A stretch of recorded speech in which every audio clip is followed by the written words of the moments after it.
नमस्कार साथियों। मैं उम्मीद करता हूँ कि सब अच्छे होंगे और अपनी तैयारी को बेहतर करने का प्रयास कर रहे होंगे। जैसा कि अब ज्ञात है कि यूपीपीसीएस का एग्जाम 7 और 8 दिसंबर को आयोग ने स्पष्ट कर दिया गया है। इसके विरोध में 11 तारीख को एक मूवमेंट है जिसमें सभी लोग शामिल भी होंगे और उम्मीद है कि सकारात्मक परिणाम भी देखने को मिलेंगे। दूसरी बात, आरोप का एग्जाम जो 22 और 23 यानी 3 शिफ्टों में निश्चित कर दिया गया है। इसी बीच में बीपीएससी का एग्जाम भी 13 दिसंबर को है। अब आप इंसान है, एक मशीन तो है नहीं कि 2 हफ्ते के अंतर्गत यानी 7-8 से स्टार्टिंग करने के बाद आप 13 को बीपीएससी भी देना है, 22-23 को आपको आरओ देना है। तो जो बच्चे पीसीएस का एग्जाम दे रहे हैं, आरओ का एग्जाम दे रहे हैं, उनके लिए बीपीएससी देना चाहिए, नहीं देना चाहिए? ये जो बीपीएससी दे रहे हैं उनको पीसीएस या आरओ देना चाहिए, नहीं देना चाहिए? ये कई सारे सवाल आपके दिमाग में कहीं ना कहीं परेशानी का विषय बने हुए होंगे। स्वाभाविक सी बात है कि आपके पास एक माइंड है जो व्यापक तरीके से उसको फैला सकते हैं, लेकिन वो जो कंटेंट बार बार आपको रिवीजन करना है, रिवाइज करना है, प्रैक्टिस करना है, यानी अपने आप को उस सफलता की तरफ गेन करना है, उसके लिए बड़ी चुनौती बन जाती है। एक विद्यार्थी 3 एग्जामों को एक दिन में देकर, एक एक महीने में देकर बड़ा डिफिकल्ट टास्क है को क्वालिफाई कर पाए। या तो आपकी तैयारी इतने बड़े स्तर की होनी चाहिए, लेकिन ऐसा होना स्वाभाविक सी बात है नहीं, देखिएगा। तो आज हम चर्चा करेंगे कि जो पीसीएस आरओ स्टूडेंट हैं, क्या बीपीएससी की तैयारी अब करें ना करें, इसके पीछे रीजन भी है। अभी एक आध दिन आप जैसी प्रक्रियाओं में चल रहे हैं आप वैसे ही चलिएगा। 11 तारीख मूवमेंट के बाद, आंदोलन के बाद ये तय हो जाएगा कि हाँ पीसीएस एग्जाम एक दिन में हो रहा है या 2 दिन में हो रहा है। इसके अलावा जो बच्चे तैयारी कर रहे थे पीसीएस का आरओ का, क्या उनको बीपीएससी देना चाहिए, नहीं देना चाहिए? उसके विषय में जानने से पहले मैं आपको बता दूं कि सबसे पहले जान लेते हैं कि पीसीएस का एग्जाम 7 और 8 तारीख को यहाँ पर आयोग ने स्पष्ट कर दिया गया दिसंबर में।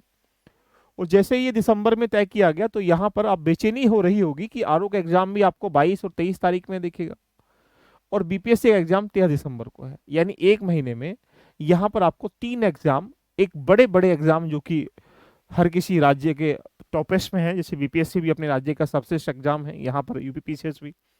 अगर एक सिमिलर वे में सिलेबस को आप लोग देखें निकाल कर, तो यहाँ जीएस के 150 क्वेश्चन निकल के आएंगे, जिसमें history, polity, geography, economy, ecology, UP special sciences और करंट का पार्ट रहेगा। ऐसी सी सेट में हिंदी है, मॉडर्न मैथ्स है, रीजनिंग है, इंटरपर्सनल स्किल्स वगैरह है, कम्युनिकेशन स्किल्स वगैरह है, कुछ इंग्लिश का पार्ट भी यहाँ पर रहेगा, देखिएगा। तो कुल मिला के कह सकते हैं कि यहाँ पर 100 क्वेश्चन आएंगे, लेकिन ये क्वालिफाइंग पेपर है, लेकिन फिर भी तैयारी तो आपको इसकी भी करनी, क्योंकि क्वालिफाई नहीं करेंगे तो जीएस का कोई रोल नहीं रह जाएगा पास करने का।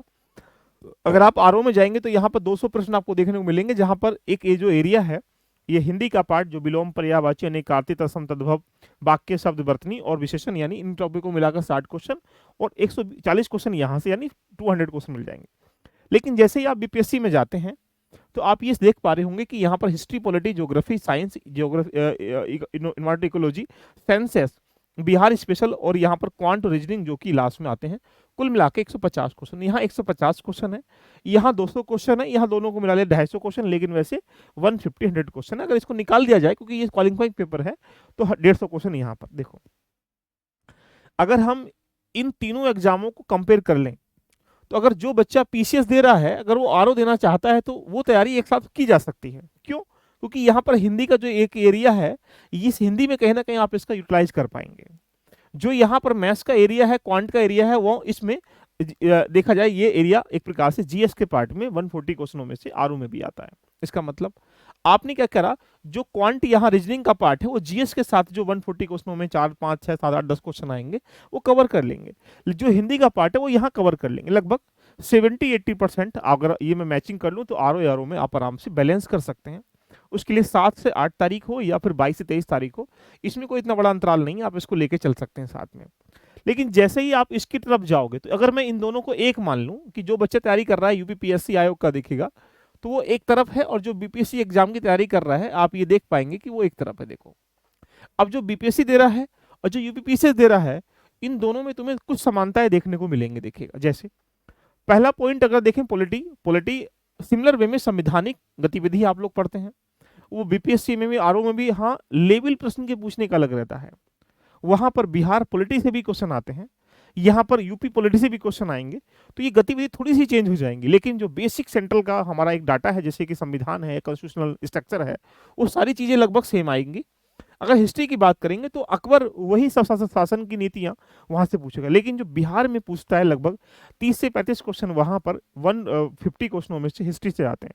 हिस्ट्री और साइंस का जो वेटेज है बीपीएससी में ज्यादा है, ये गतिविधि अगर देखेंगे तो आरओ में साइंस ज़्यादा आती है, लेकिन पीसीएस में साइंस उसके मुताबिक कम आती है। तो यहाँ पर हिस्ट्री लगभग मैं मान लेता हूँ कि सेम, क्योंकि बिहार हिस्ट्री को निकाल दिया जाए तो बाकी हिस्ट्री लगभग एक प्रकार से कह सकते हैं सिमिलर वे में सेम हो जाती है। लेकिन ज्योग्राफी में जैसे जाएंगे तो वहाँ बिहार ज्योग्राफी भी एक इंपॉर्टेंट पिलर बन जाता है। लेकिन बट बाकी एटमॉस्फेयर है या बाकी जितने भी हमारे पास जो भी गतिविधियां हैं, पृथ्वी हमारी भी उनकी एक जैसी है, इसलिए आप कह सकते हैं कि ज्योग्राफी लगभग सेम है। साइंस की बात मानव तंत्र है या पाचन तंत्र है, उनका भी ऐसा ही है, हमारा भी ऐसा ही है। यानी कुल मिला के आयोग गतिविधि उस रूप में पूछता है, लेकिन साइंस बिहार पीसीएस में ज़्यादा आता है, इसलिए याद रखिएगा आर में ज़्यादा आता है। लेकिन इकोनॉमी है, इकोनॉमी में वहाँ बिहार बजट से या बिहार की जितनी भी एक्टिविटीज चल रही हैं वहाँ से क्वेश्चन पूछ लेता है। लेकिन इसको निकाल दिया जाए बिहार पार्ट को, तो यूपी से यूपी के निकाल दिया जाए तो ये दोनों सिमिलर पार्ट एक बन जाते हैं, और बाद में इकोनॉमी इन्वायरमेंटल इकोलॉजी। लेकिन अंतराल इतना है कि इन्वायरमेंटल इकोलॉजी से यूपी पीसीएस में 8 से 10 क्वेश्चन दिए जाते हैं, लेकिन बिहार में जो इन्वायरमेंटल इकोलॉजी से 2 से 3 प्रश्न आते हैं। इसका मतलब आपको यहाँ की स्ट्रेटेजी में सब्जेक्ट वाइज भी चेंज करना पड़ेगा, क्योंकि ये जो अगर देखेंगे इकोलॉजी में 2 से 3 प्रश्न यहाँ दिए जाते हैं बीपीएससी के अंतर्गत, और यूपी पीसीएस में 8 से 10 क्वेश्चन है, आरओ में भी लगभग 8-10 क्वेश्चन होते हैं। तो कुल मिला के सब्जेक्ट को भी एक प्रकार से आपको कवर करना है। आप एक बात देख पाए, ये तो अंतराल सिमिलर रहा, इसको निकाल दिया जाए तो यूपी स्पेशल आपको अलग पढ़ना है, तो यहाँ पर बिहार स्पेशल पढ़ना है। यूपी स्पेशल के 4 से 5-6 क्वेश्चन संभवतः दिए जाते हैं, जिसमें करंट अफेयर का पेडिज भी यूपी स्पेशल में रहता है। अब यहाँ पर यूपी स्पेशल के 5 से 6 क्वेश्चन आ रहे हैं, लेकिन जब से ही तुम बिहार में एंट्री मारोगे तो बिहार स्पेशल के वहां पर कुल अगर सबको जोड़ लिया जाए, बिहार हिस्ट्री है, बिहार ज्योग्राफी है, बिहार पॉलिटी है, तो आप मान लो कि 25-30 प्रश्न का लेवल रहता है। अब देखिएगा यहाँ पर यूपी स्पेशल में 5 से 6 क्वेश्चन और बिहार में 25-30 क्वेश्चन, इसका मतलब आपकी तैयारी क्या होगी, बहुत अंतराल तय हो रहा है। अगर आप सेंसस की बात करेंगे तो यूपी पीसीएस में सेंसस से देखा जाए या आरओ में 2 से 3-4 क्वेश्चन मैक्सिमम दिए जा सकते हैं, देखिएगा। लेकिन बिहार में भी दिए जाएंगे सेंसस से क्वेश्चन 2-3-4 के आसपास के क्वेश्चन का लेवल बराबर है। लेकिन प्रश्न कहां से है, ये ज्यादातर क्वेश्चन जो दिए जाते हैं यूपी पीसीएस में वो सेंसस से पूछे जाते हैं, केंद्र की जनगणना से कि कहां कहां ज्यादा है। यूपी के अंतर्गत एक आध क्वेश्चन आ गया, ठीक है, सेंसस। लेकिन बिहार में जब भी सेंसस से प्रश्न आएगा वो यहाँ पर रीजनल डिस्ट्रिक्ट लेवल से प्रश्न लेके आता है। इसका मतलब ये अंतराल तय देखने को मिल रहा है सेंसस का, और सेंसस का ये भी अंतराल देखने को मिल रहा है। रही बात यहाँ पर एक प्रकार से ये हो गया। अब आता है यहाँ पर हिंदी का। देखो हिंदी का जो स्ट्रक्चर है वो आरओ में है और पीसीएस में है, बीपीएससी में कोई हिंदी नहीं है। इसका मतलब ये अपने आप में चेंज हो रहा है। तो यानी कुल मिला के अगर मैं कहूँगा सी सेट का बाकी कम्युनिकेशन स्किल्स है या इंग्लिश का पार्ट है या हिंदी का पार्ट है, या इसके अलावा बाकी जो मैथ्स क्वांट बेसिक लेवल का आता है बीपीएससी में, जो आरओ में सापेक्ष हम पूछ सकते हैं, ये सारा अंतराल बैठ रहा है। अब ऐसी स्थिति में आपके पास 1 महीना मान लेते हैं कि मात्र 30 डे बचे हुए हैं, तो 30 डे में क्या आप इतना कवर कर सकते हैं कि सर मुझे ये भी कवर करना है और ये भी कवर करना है? यदि मैं कहूँगा आपने बीपीएससी की लगभग 3 मंथ से अधिक की तैयारी करी है, देखिएगा मेरे हिसाब से अगर बीपीएससी की तैयारी आपने 3 मंथ से अधिक की है तो आप दोनों एग्जाम देने में कंफर्टेबल हैं, देखिएगा। और यदि आप लंबे समय से, क्योंकि आरओ का एग्जाम पोस्टपोन कैंसिल होकर द्वारा ये एग्जाम हो रहा है, पीसीएस का एग्जाम पोस्टपोन हो रहा है, तो यहाँ पर आपने लगभग मुझे लगता है कि आपने 6 महीने के मतलब 1 साल से 1 ईयर से अधिक की तैयारी आप यहाँ पर पीसीएस की या आरओ की कर रहे थे। तो इसका मतलब आपको सोचिएगा कि प्रायोरिटी आपकी कहाँ होगी, यहाँ होगी। बस इसमें एग्जाम एक दिन में हो जाए। रही बात पोस्टों की, देखिएगा अगर आप यहाँ जाएंगे 2000 पोस्टों के आसपास यहाँ पर है, लेकिन अगर अदर स्टेट के यूपी के निवासी हैं आप, तो अदर स्टेट में जब जाएंगे तो वहां पर जनरल की पोस्टें काउंटिंग की जाएंगी आप लोग। लेकिन यूपी पीसीएस में लगभग 1000 पोस्टों के आसपास यहाँ दिखाई दे रही हैं, तो पोस्टों में 2000 यहाँ 1000, देखिएगा। अब इतना अंतराल नहीं, क्योंकि यहाँ अगर अपने स्टेट में अगर आप देते हैं तो ऐसी स्थिति में आप वहाँ जाएंगे जिस कैटेगरी से आप बिलोंग करते हैं, तो वहाँ की प्रायोरिटी आपकी अलग तरीके से निकल के आ जाएगी। तो मेरा कहने का तात्पर्य यह है कि अभी मात्र और मात्र 11 तारीख तक आप इसी फॉर्मेट में रेडी करिए जैसे आप कर रहे थे। 11 तारीख के बाद अगर सब कुछ ठीक रहता है और आयोग एक दिन में एग्जाम कर लेता है, और ये दोनों एग्जाम दिसंबर में ही हो रहे हैं, तो मेरा मानना है जो बच्चे पीछे की तैयारी कर रहे हैं, जो आयोग की तैयारी कर रहे हैं, वो संभवतः अगर तीनों तैयारी लेके चलने का प्रयास करेंगे तो वो कहीं ना कहीं अपनी जो नाव है उसको डुबा डालेंगे। इसलिए प्रयास करना कि अपने नाव को एक डायरेक्शन में लेके चलने का प्रयास करिएगा। आपको 3 नावों पर बैठने से ज़्यादा जरूरी है कि एक नाव पर बैठने का प्रयास करें, जिससे कि आपको किसी एक में जो आपका डेडिकेशन है कि मुझे इसको अचीव करना है, उसके पीछे लग जाइएगा। तो अब दोस्तों तैयारी करने के लिए बीपीएससी की तैयारी करने वाले जो बच्चे हैं वो बीपीएससी की तरफ फोकस कर लीजिएगा, क्योंकि वहां पर भी वही गतिविधि हो रही है जो कि पीसीएस के माध्यम से यहाँ होंगी।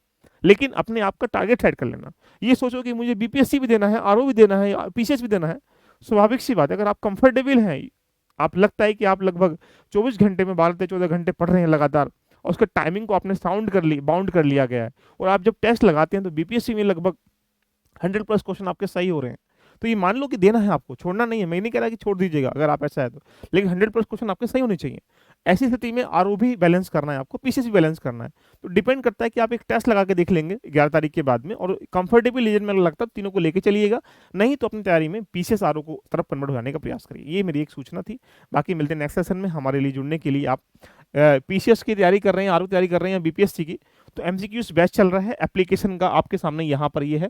इसके साथ जाकर अपनी जर्नी को, ये रहा एमसीक्यू, इसके साथ आप लोग जुड़ सकते हैं मात्र 150 रुपीज़ में। जो भी इंपॉर्टेंट टॉपिक्स हैं उनके हम लोग डिटेल में डिस्कशन कराते हुए यहाँ पर एमसीक्यूज करा रहे हैं। ये आपके लिए अंतिम समय के लिए लाभकारी होगा।